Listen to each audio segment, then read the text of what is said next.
Bonsoir.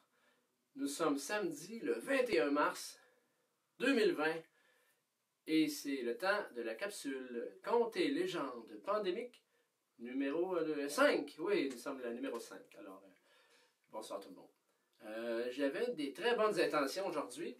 Je voulais aller sur le bord de la rivière, ici à Hawkesbury. La belle rivière qui sépare le Québec et l'Ontario.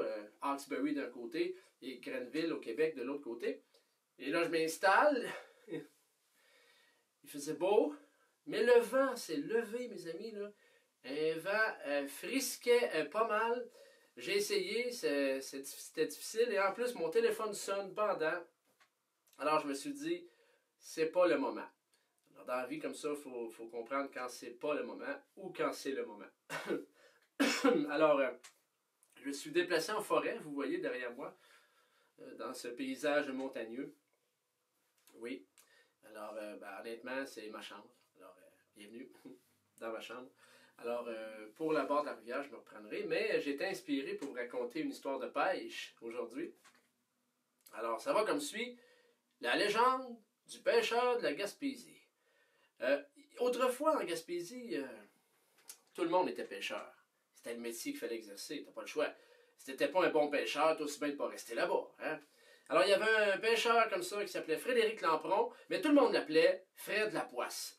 Lapoisse, c'est un nom qu'on va donner à quelqu'un qui n'est pas chanceux, qui attire la malchance. Alors, Fred, justement, avait pas beaucoup de chance. De la volonté, il y en avait pour être pêcheur, mais de la chance et du talent, oh non, ça pas beaucoup. Et là, ça le fatiguait un peu parce que sa femme, qui aimait tant, était enceinte du premier enfant, qui va naître bientôt. Là. Alors là, ça le fatiguait pas mal, parce que c'était un métier de pêcheur. Alors, il voulait apporter des poissons à la maison, mais aussi du pain et du beurre à mettre ça à la table. Alors, il essayait, mais ça ne fonctionnait pas, ces affaires. Tous les autres pêcheurs ramenaient à chaque journée entre 3000 et 5000 poissons par jour. Notre Fred, une bonne journée de pêche, lui, on parle de 12, 13, 14... 15 poissons, ça allait pas bien. Fait que tout le monde riait de lui, au village. Tout le monde. Ah, écoute. Ah, Fred, Lapoisse, il va être obligé de manger des patates parce que les poissons, ils en pêchent pas. Là, tout le monde riait de lui, des insultes l'une après l'autre. Écoute, il s'est tanné, puis à un moment donné, il s'est fâché. Ah oui, il a dit, ça va faire, là. Vous riez de moi, là, mais vous allez voir, je sais quoi faire. Alors, il y avait une idée. Il est allé à l'église, demander de l'aide au curé du village. Les curés, dans ce temps-là, ils t'aidaient. Ah oui, ils t'aidaient, mais... En tout cas. Le curé, il a donné comme idée d'allumer des lampions, d'investir dans des lampions, puis que c'était pour l'aider. Fait qu'il a pris ses économies, puis il a acheté des lampions, puis il a fait brûler des lampions, puis il a fait des prières, puis demandant au bon Dieu de l'aider, de devenir enfin un bon pêcheur. Le lendemain, ça va à la pêche, confiant. Tous les autres pêcheurs, ça revient en fin de journée. 3, 4, 5 000 poissons par filet. Là. Notre Fred, cette journée-là, est revenu de la pêche. Et boy. Je sais, j'étais là, on l'aidait à le compter. Il y avait 22 poissons et demi. Oui, parce qu'il y en avait un de coupé en deux. Alors là, ça allait pas bien. Tout le monde s'est ri de lui. Puis ça riait, puis tout le monde riait de lui. À un moment donné, il s'est fâché. Hey, ça va faire! Parce que tout le monde savait qu'il avait dépensé des lampions pour demander de l'aide au bon Dieu. Fait que là, il s'est fâché, puis il a dit à tout le monde qui était là, regardez-moi ma face! Je sais ce que je vais faire, ça a peut-être pas marché avec le gars d'en haut, mais je vais aller voir ailleurs, je vais me demander de l'aide ailleurs. Fait que là, ça a commencé à inquiéter le monde. Qu'est-ce qu'il peut bien aller faire? Il y avait au village un vieux bonhomme, on l'appelait le sorcier. Lui, il avait des remèdes pour toutes sortes d'affaires, puis des idées pour toutes sortes d'affaires. Alors, le pêcheur, Fred, est allé voir le vieux sorcier, puis il a expliqué son problème. Alors le vieux sorcier dit, c'est parfait, j'ai la solution pour toi. Tu vas faire un pacte avec le diable. Hein? Un pacte avec le diable? Comment ça, je peux pas faire ça? Ben, il dit, t'as pas le choix. Puis je vais t'expliquer comment ça marche, qu'il a dit. Là, il a tout expliqué, hein, le mode d'emploi pour faire un pacte avec le diable pour avoir des poissons. Le mode d'emploi, c'était simple. Et Fred a écouté à la lettre. Et là, comme c'était écrit dans le mode d'emploi, à minuit, tapant, le soir de la pleine lune, le lendemain c'était le soir de la pleine lune, à minuit tapant, le soir de la pleine lune, il devait aller à croiser des chemins à la sortie du village. À croiser des chemins, il y avait une croix de chemin. Tu devais aller là à minuit tapant, avec, dans un sac, une poule noire. Oui, t'arrives pas là avec une poule blanche ou bien une poule rose, là. C'est pour faire un pacte avec le diable. Une poule noire, là. Noire comme dans le cul d'une poule. Alors là, il est arrivé là à minuit. Il a pris la poule par les pattes. Puis à minuit tapant, il a tiré. Et il a cassé la poule en deux. Et il avait amené aussi, parce que dans le mode d'emploi, ça disait d'apporter un gobelet. Il apporte un petit gobelet pour mettre le sang chaud de la poule qui venait de casser en deux. Et à minuit tapant, il devait, cul sec, boire ça. Et c'est ce qu'il fait.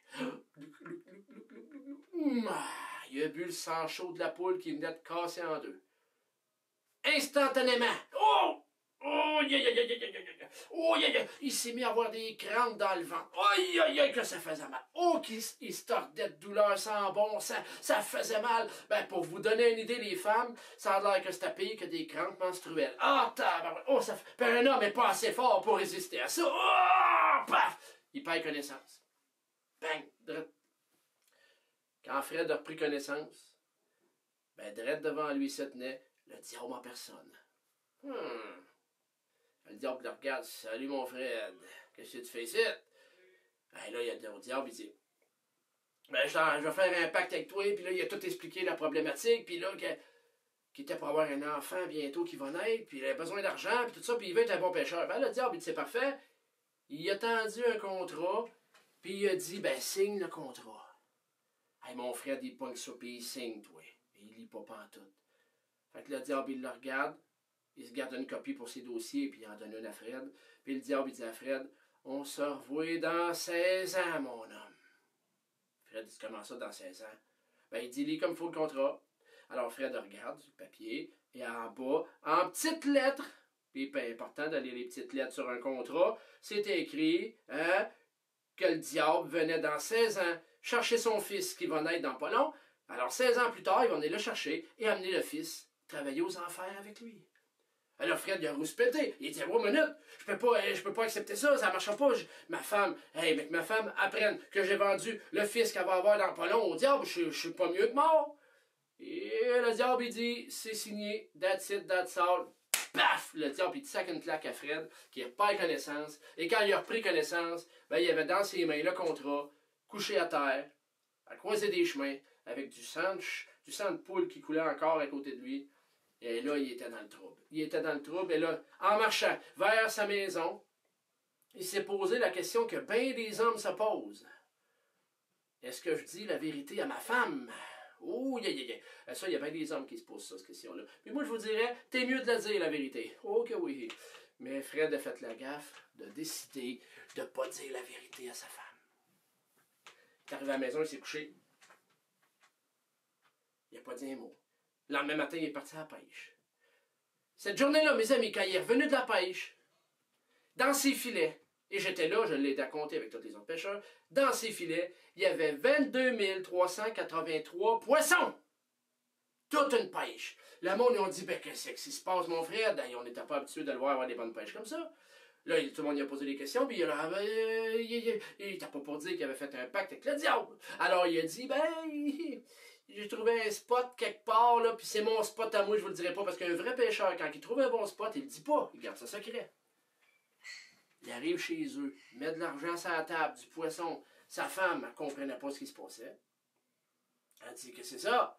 Ben, il dit, j'ai eu une bonne pêche aujourd'hui. Elle dit, ah ouais, comment ça? Ben, là, il a réalisé qu'il ne peut pas le dire à sa femme non plus, parce que dans ce temps-là, il faut comprendre que les femmes étaient pas mal mémères. Ça racontait tout entre eux autres, les bonnes femmes. Oh, que oui. Alors, si tu le dis à ta femme, elle va le dire aux femmes des autres pêcheurs.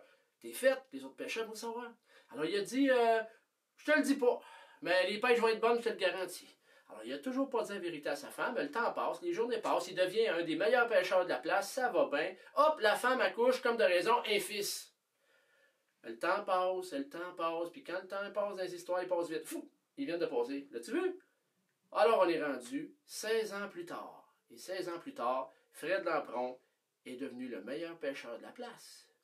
16 ans plus tard, fils aîné qui va fêter son 16e anniversaire, drette là, aujourd'hui, et en compagnie de sa mère, de son père, puis des 12 petits frères et petites sœurs. Parce que là, dans 16 ans, il en avait fait 12 plus 1, ça fait 13. Grosse famille. Dans ce temps-là, ça niaisait pas. le matin du 16e anniversaire du fils aîné, la madame était en cuisine en train de préparer un gâteau de fête pour son gars. Et là, ça cogne à la porte le matin de bonne heure. Toc, toc, toc, toc, toc. La madame qui est en train de préparer ça, Fred, ça cogne à la porte. Pas de nouvelles de Fred, qu'est-ce qui se passe? Ben, elle s'essuie comme il faut, puis elle va ouvrir la porte. Et quand elle ouvre la porte, sur le balcon, se tenait un homme, un beau monsieur, bien habillé, de noir vêtu, beau monsieur, des beaux traits, avait l'air vraiment un monsieur de classe. Ben, pour vous donner une idée, il était comme plus beau que moi. Ça, c'est beau, ça. Alors là, la madame a dit, oui, est-ce que je peux vous aider? L'homme en question dit, oui, je suis un homme d'affaires et votre mari, ont un contrat avec moi. Je m'en viens chercher ce qu'il me doit. Ah, elle dit, je suis pas au courant de ça. Ben, écoutez, bien, attendez ici, ce sera pas long, mais allez voir, il doit être dans la maison, ces affaires de pêche sont là. Elle rentre dans la maison, elle laisse l'homme sur la galerie, elle monte en haut dans la chambre. Fred, es-tu là? Puis elle entend du bruit dans le garde-robe, elle ouvre la porte du garde-robe, et là, Fred, qui est à genoux, qui pleure comme une madeleine. Oh non, ma femme, je m'excuse, je t'ai menti pendant 16 ans. Elle dit, comment ça, tu m'as menti? Ben, l'homme, là, dehors, ben, c'est le diable en personne. Il s'en vient chercher notre fils pour l'amener travailler aux enfers. Elle dit, pardon? Elle dit, t'as vendu notre fils pour devenir un bon pêcheur? Elle dit, ah, sacré une claque en arrière de la tête. Elle a fermé la porte du garde-robe en disant, maman m'en occuper du diable. Elle va dans son garde-robe à elle. Il y avait un coffre. Et dans le coffre, elle mettait son linge du temps qu'elle était jeune fille. Elle fouille un peu, elle trouve une petite robe rouge, un beau rouge vif, là. Puis elle met ça. Belle petite robe, super belle, toute décolletée. Alors là, elle se met belle, puis tout. Oui. Elle redescend en bas, puis là, elle ouvre la porte. Et là, comme de raison, elle regarde le beau monsieur, puis elle dit, ah, ben, pourquoi vous me l'avez pas dit tantôt que c'était vous en personne? Le monsieur dit que c'est. Ben, vous êtes le diable en personne? Oui, ben là, le diable, il comprend pas trop ce qui se passe. Mais non, mais monsieur le diable, vous aviez juste à me le dire, parce que tantôt, là, je vous avais pas reconnu, mais là, maintenant que je sais que c'est vous, quel honneur vous nous faites sur notre famille. Vous venez chercher mon fils pour qu'il travaille avec vous aux enfers. J'en reviens pas comment ça nous fait tout un honneur. Écoutez, monsieur le diable, ben, je vais vous le dire, vous êtes bien gentil de nous faire ça. J'aurais un petit service à vous demander. Elle dit, oui, quoi? Ben, il dit là, vous savez qu'aujourd'hui, c'est le 16e anniversaire de mon fils. J'ai préparé un gâteau. Est-ce que je peux passer un petit peu de temps avec lui puis la famille? Ben, après ça, vous l'amènerez avec vous. Ben, le diable, il dit, j'ai pas bien le temps, là. Ça va être long, cette affaire-là? Ben, il dit, la madame a dit au diable, ben, écoutez, un instant, elle s'en va dans la cuisine, et elle ramène une petite chandelle de rien du tout, toute une petite chandelle comme ça. Elle allume la chandelle, et là, elle dit au diable, ben, écoutez, regardez la petite chandelle, ça va brûler dans le temps de le dire. Ben, écoutez, monsieur le diable, j'ai un deal pour vous, vous amenez mon fils, quand la chandelle va savoir éteinte tout seul d'elle-même. Le diable, il regarde ça, boire, petite chandelle, ça va brûler dans pas long. C'est parfait, je vais attendre. Puis j'amène le fils après. Fait qu'elle dit au diable, c'est bien correct avec vous ça, vous amenez mon fils quand la chandelle, ça sera éteinte tout seul d'elle-même.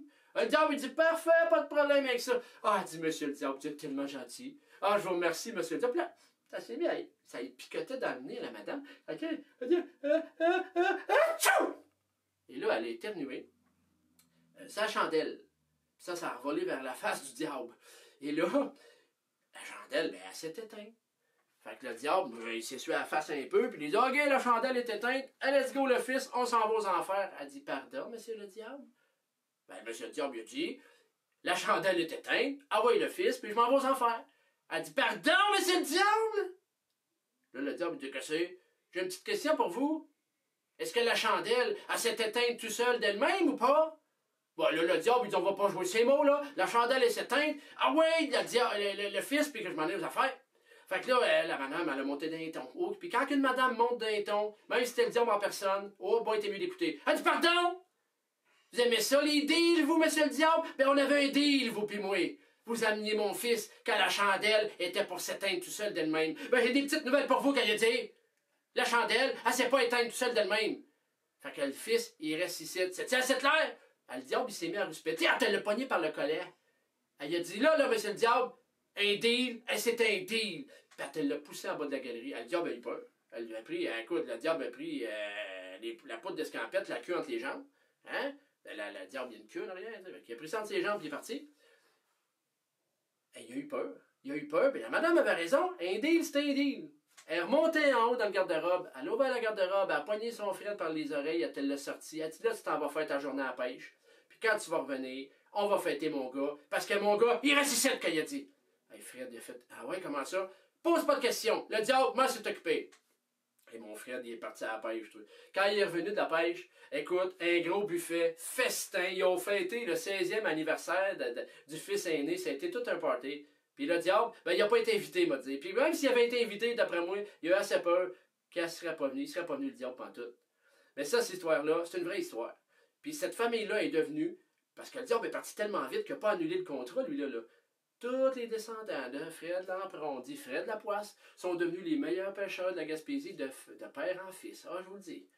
Mais ça, cette histoire-là, si je compte ça, des fois, ben, c'est pour dire aux jeunes hommes de retenir une leçon.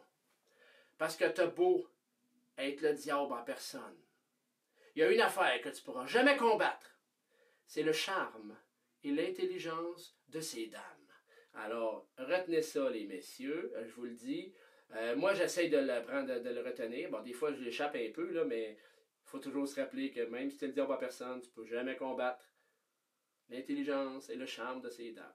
Alors, c'était la légende de Fred Lampron, dit Fred Lapoisse, le pêcheur de la Gaspésie. Alors, ça m'a fait plaisir de vous la raconter. Alors, merci d'être avec moi dans ma forêt ici. Ça m'a fait plaisir. Alors, je vous souhaite une belle soirée. Puis, je vous promets que demain, s'il fait beau, je m'en aller sur le bord de la rivière. Si le vent ne vient pas m'écorner un peu les couettes. Là. Donc, je vous promets. Puis, je vous promets aussi une autre chose. On va essayer ça un autre soir. Là.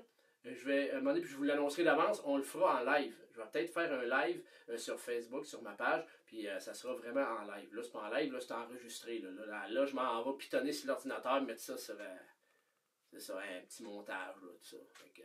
Je vous souhaite une bonne soirée, tout le monde. Puis j'espère que vous passez une belle fin de semaine. On lâche pas, on suit les consignes encore, mais ça n'empêche pas d'avoir du plaisir. Bonne soirée.